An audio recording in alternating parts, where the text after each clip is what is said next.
Olá, seja bem-vindo mais uma vez ao nosso canal Polo Norte Cursos. Eu sou Leandro Moraes e neste vídeo nós vamos trazer aqui para você um problema na geladeira Fosfria Electrolux DF37, mas também serve para DF38. O que está ocorrendo aqui nessa geladeira? Ela já está gelando apenas em cima, mas não está mais eficiente, e embaixo já não gela mais nada. O que pode ser isso? Então, desde já eu convido a você a assistir esse vídeo até o final, porque nós iremos mostrar aqui para você um passo a passo para você identificar este problema. Se você não é inscrito no nosso canal, se inscreva no nosso canal para você estar recebendo novas dicas e deixe um like aí para ajudar. Conto com você, vamos até o problema então desta geladeira. Bem, primeira coisa que nós devemos levar em consideração nessa geladeira, tá? Essa geladeira você tem um interruptor aqui, certo?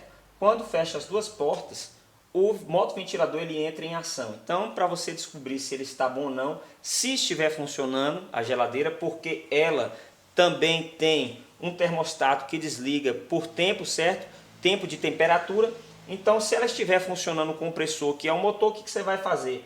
Vai apertar aqui quando você abrir a parte superior. Se você ouvir o barulho do ventilador rodar, isso significa que muito provavelmente ele está bom. E se ele não rodar, Leandro, ele está com problema muito possivelmente, ou pode estar todo bloqueado aí de gelo o evaporador, e com isso o motoventilador está travado e não consegue rodar. Como é que você vai descobrir isso certinho? Desmontando a carenagem, ok? Bem, antes de tirarmos a capa de proteção aqui do evaporador, tem algumas coisas que você deve levar em consideração. Primeira coisa, você tirou isso aí, a capa do evaporador. Se estiver todo bloqueado de gelo, muito possivelmente é o que? É problema no sistema de degelo, tá ok? Está todo bloqueado, isso é a característica número 1 de problema no sistema de degelo.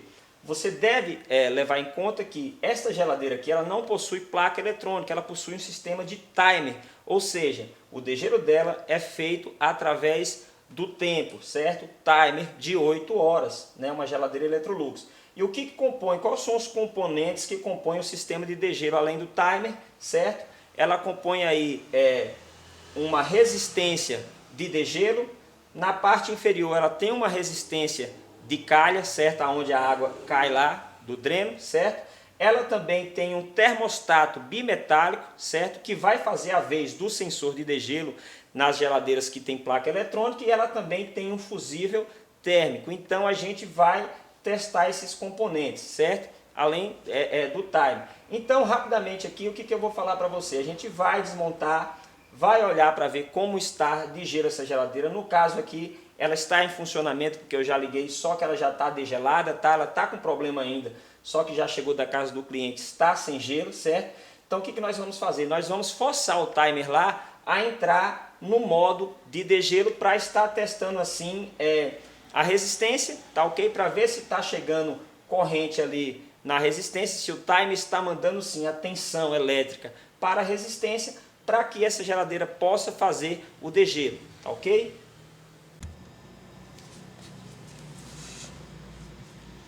Bem, o que nós iremos fazer agora aqui, tá? O compressor ele está funcionando, tudo beleza, certo? O condensador está esquentando, ela está boa de gás. Então eu vou forçar aqui, esse aqui é o timer, tá? O timer está aqui dentro dessa caixinha. O timer está fechado aí com compressor e motoventilador, por isso que está funcionando a geladeira. Então, como eu falei para você, ele tem um reloginho aqui que funciona bem lentamente. Depois de 8 horas é aonde vai acontecer o degelo, certo? O motorzinho, se estiver tudo beleza, ele vai rodar bem lentamente. Com 8 horas vai cortar a alimentação aí do compressor e do motoventilador e vai entrar em ação o que? A resistência de degelo lá em cima para fazer o degelo, assim também como a resistência da parte inferior da geladeira da calha, certo? Vai entrar em ação. Mas para que isso possa ocorrer, além do timer que ele tem que estar bom, também os outros componentes, como fusível térmico, o termostato bimetálico de degelo também tem que estar bom, certo? E a resistência, certo? Então o que eu vou fazer? Quando eu rodar esse timer aqui, forçando manualmente o degelo, você vai ouvir um estralo, não sei se vai dar para você ouvir, mas ele dá um estralo, cortando a alimentação do compressor e do motoventilador. e acionando a resistência de degelo juntamente com a resistência de calha. Mas só que isso aí só vai ocorrer se o nosso termostato bimetálico, certo? O famoso bimetal, estiver bom, ou seja, quando o bimetal atinge uma temperatura de menos 6 graus negativos, ele já está apto a liberar a corrente para a resistência.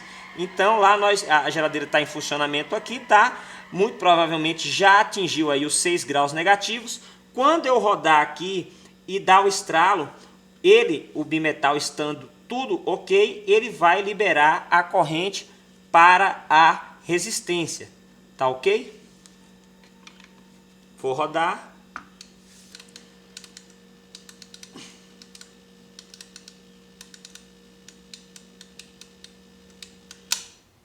Você tem que rodar lentamente, deu o estralo e o nosso compressor foi desligado. Agora nós vamos fazer a aferição dos componentes, ou seja, a medição lá para ver se está liberando corrente para resistência, tá ok?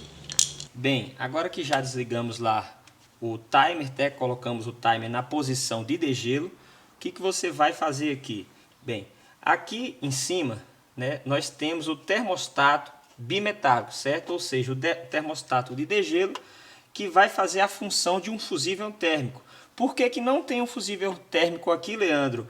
E por que que tem o bimetal? Sim, porque o timer ele libera uma tensão de 127 ou 220 volts, por enquanto que os sensores são liberados para eles apenas 5 volts de corrente contínua, ou seja, só as placas eletrônicas podem liberar esta tensão. Então, nesse sistema mais antigo um pouco, era através do timer, certo? O degelo dessa geladeira aqui, certo? Então, além do bimetal aqui, nós temos também aqui nesta lateral um fusível térmico comum de qualquer outra geladeira, certo? Que vai ajudar o quê? Na proteção dessa geladeira. Então, como eu liguei o timer lá manualmente, a gente forçou o degelo, o termostato bimetálico e o fusível térmico são ligados em paralelo e eles que liberam a tensão para a resistência, tá ok? Eles são ligados em paralelo. Então, como eu forcei lá, para você fazer o teste tanto no bimetal como no fusível térmico, os dois juntos, você nem precisa tirar ele aqui, porque se o bimetal estiver em uma temperatura aí ambiente, que eu acredito que esteja, de 6 graus negativo, ele vai liberar corrente, a tensão elétrica para a resistência. Então nós vamos testar a tensão. Se estiver marcando no meu multímetro aqui a tensão correta, isso significa que tanto o fusível térmico como o bimetal, eles estão bons. Agora, se não estiver marcando ou não está com gelo suficiente no meu bimetal, ou seja, não tem temperatura negativa nele, ou ele está com defeito, ou o fusível térmico pode também estar com defeito, tá ok? Então vou colocar aqui meu alicate amperímetro na escala de corrente alternada 750 volts, tá ok? E eu vou fazer agora a medição aí se está liberando a tensão para resistência.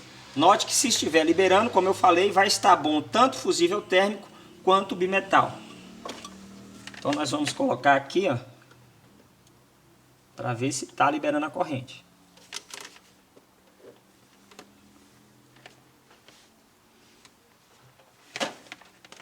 Já coloquei. Note aí ó, que está marcando 214 volts. Isso significa que tanto o bimetal como o nosso fusível térmico estão bons.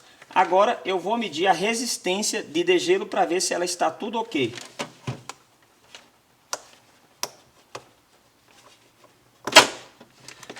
Vou colocar aqui na escala de 2K ohms, certinho? 2K, certo? Porque é uma resistência um pouco maior. E ela vai ter que me marcar aqui, eu vou deixar na descrição aí do nosso vídeo, a tolerância da resistência de degelo de 220 volts e 127 volts para você estar acompanhando aí. Vai estar na descrição aí, vai estar, aliás, no nosso vídeo aí, vai estar mostrando para você.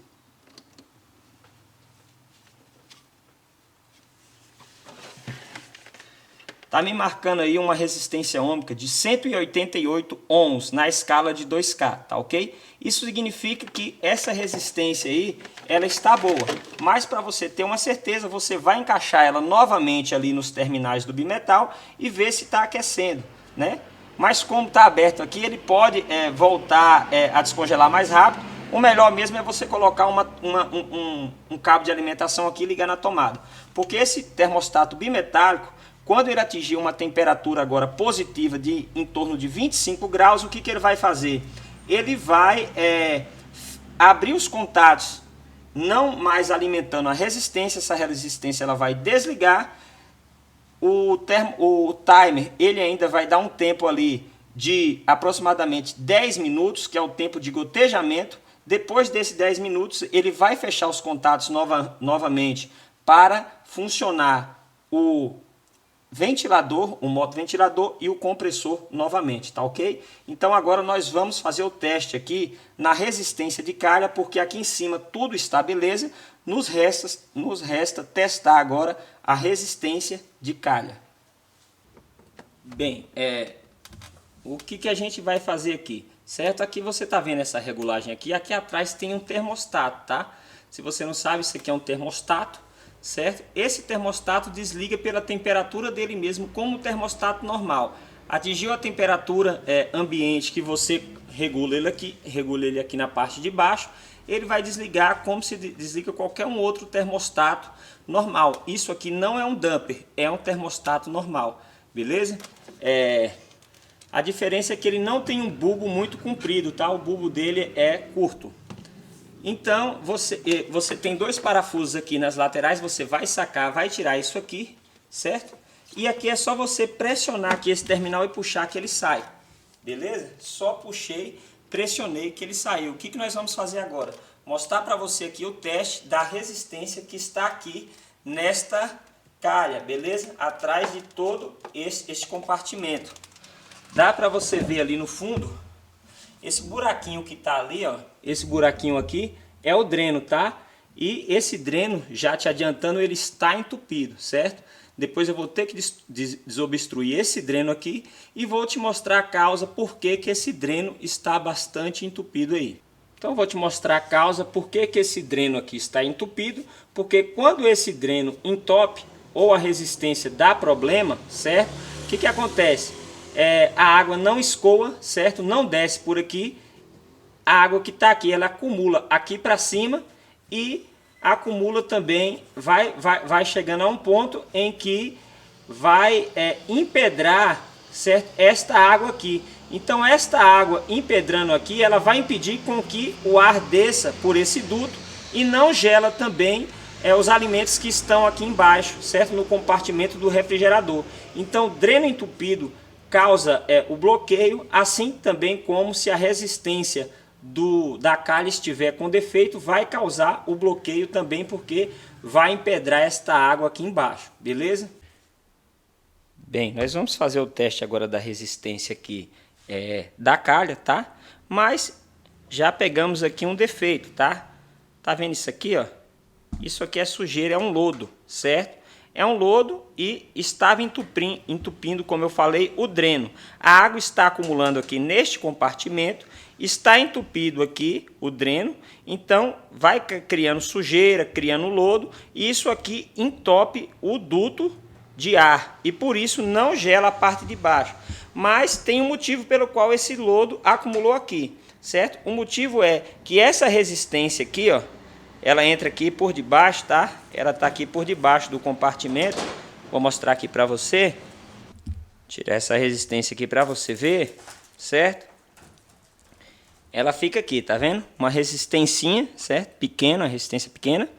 E nós vamos fazer o teste nela aqui. Ela está com defeito. Então, por estar com defeito, não está mais permitindo o degelo aqui, está acumulando água e causando todo esse lodo, beleza? Vou te ensinar aqui como testar ela. Outro problema também que ocorreu aí por conta da queima, certo, dessa resistência, é que toda essa água que ficou por muito tempo acumulada aqui acabou encharcando este isopor, tá ok? Então esse isopor ele não seca facilmente não, viu? Colocando no sol não é rápido para secar não, demora. Então se você conseguir um outro desse aqui, efetuar a compra também é viável, tá ok? O que você vai fazer aqui, ó? Você vai escolher aqui, ó, vai ver os dois fios mais grossos, acompanhar, certo? Os dois fios brancos mais grossos é o da resistência. Você vai colocar as pontas de prova aí, tá? Se você tiver um multímetro, ponta de prova estilo agulha, é até melhor, beleza? E aqui você pode colocar até na escala de 211 aí, na escala de BIP, porque a resistência dela é muito baixinha, certo? Eu vou estar mostrando na descrição aqui, tanto a 127 como a 220. Essa está me dando aqui 1520 ohms, ou seja, ela está bem abaixo, porque a mínima dela, salvo engano, aí vai estar aparecendo aí para você, é de 3.284, variando até 3.620, eu não sei se é isso, mas vai estar aí na descrição, certo? Mas aqui ela está me dando uma resistência ômica de 1.520 ohms, ou seja, está bem abaixo do que é para ser. Então, não está esquentando essa resistência, não está fazendo degelo ali na minha calha e está criando todo aquele lodo e entupindo a passagem aí do duto de ar, tá ok? Entupindo de lodo e consequentemente, a água que acumula ali vai criar uma pedrona de gelo, certo? Então, descobrimos a causa aí do problema dessa geladeira, é só fazer a substituição dessa resistência. Hoje não é muito fácil você encontrar aí em casa de refrigeração, te aconselho a procurar aí até mesmo na internet, tá ok? Ficamos por aqui, um forte abraço, até a próxima aula.